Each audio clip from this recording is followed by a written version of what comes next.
ये बात है 1997 की, जब गूगल ये चाहता था कि उसका सर्च इंजन $2 मिलियन में याहू खरीद ले। डील बुरी नहीं थी, लेकिन याहू माना ही नहीं। फिर उसके बाद समय का चक्का घूमा। 2002 में याहू खुद $3 बिलियन का ऑफर लेके गूगल के पास पहुंचा, लेकिन तब तक गूगल अपनी वर्थ समझ चुका था और उसने इस ऑफर को ठुकरा दिया। और आज रिजल्ट सबके सामने है। आज के समय गूगल $400 बिलियन के साथ दुनिया की सबसे वैल्यूएबल कंपनी है और याहू की वर्थ $5 बिलियन भी नहीं है। गाइस, इसीलिए कहा जाता है कि समय बहुत बलवान है, ये राजा को रंक और रंक को राजा बना देता है। आपको ये फैक्ट जान के कैसा लगा चैट सेक्शन में जरूर लिखेगा। अगर आपको एडल्ट वीडियोस देखने की लत लग चुकी है और अगर आप इस लत से बाहर निकलना चाहते हैं और जिंदगी में कुछ करना चाहते हैं तो मेरी बात को ध्यान से सुनिए। सबसे पहले तो अपने अकेले रहने की आदत को बदलिए, अकेले रहने से बचिए।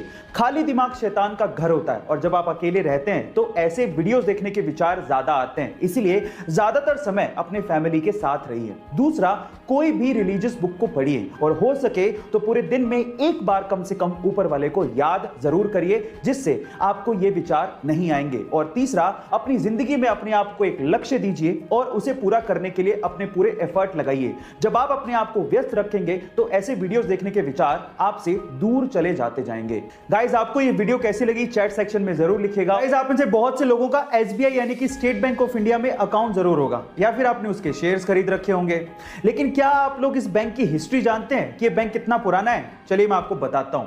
1806 में इस बैंक को बैंक ऑफ कोलकाता के नाम से खोला गया था। बाद में इसका नाम बदलकर बैंक ऑफ बंगाल कर दिया। फिर bank of Bengal, bank of Bombay और बैंक ऑफ मद्रास, इन तीनों को मर्ज करके इसका नाम रख दिया गया इंपीरियल बैंक ऑफ इंडिया। और आजादी के बाद 30 अप्रैल 1955 को इंपीरियल बैंक ऑफ इंडिया का नाम बदल के स्टेट बैंक ऑफ इंडिया कर दिया गया। चाहे तो आप भी एसबीआई बैंक के शेयर्स खरीद सकते हैं। गाइस, बुक्स एक इंसान की सबसे अच्छी दोस्त होती हैं, लेकिन अगर मैं आपसे सवाल पूछूं कि पूरी ही दुनिया की सबसे महंगी बुक कौन सी है तो आप लोग क्या कहेंगे? चलिए मैं आपको इसका जवाब देता हूं। उस महंगी बुक का नाम है द कोडेक्स ऑफ लिसेस्टर, जिसे बिल गेट्स ने 1994 में लगभग $30.8 मिलियन से खरीदा था, यानी कि 200 करोड़ रुपए के लगभग इसको खरीदा था। लेकिन आज के टाइम पे अगर इन्फ्लेशन जोड़ दिया जाए तो उसकी कीमत $53 मिलियन के करीब है। इस बुक को लियोनार्डो द विंसी ने खुद ने लिखा था। गाइस, आपको ये इंफॉर्मेशन कैसी लगी चैट सेक्शन में जरूर लिखेगा। और ऐसी कंपनियां हमारे दिमाग से खेल के किस तरह से माल बेचती हैं, इसको एक एग्जांपल से समझते हैं। मान लीजिए कि आपको एक कोई टी शर्ट दिखाई दी जिस पे 1000 रुपए लिखे हैं, तो शायद आप उसे ना लें, लेकिन अगर उसके 1000 रुपए लिखने का तरीका बदल दें तो शायद आप उसे खरीद लेंगे। कैसे?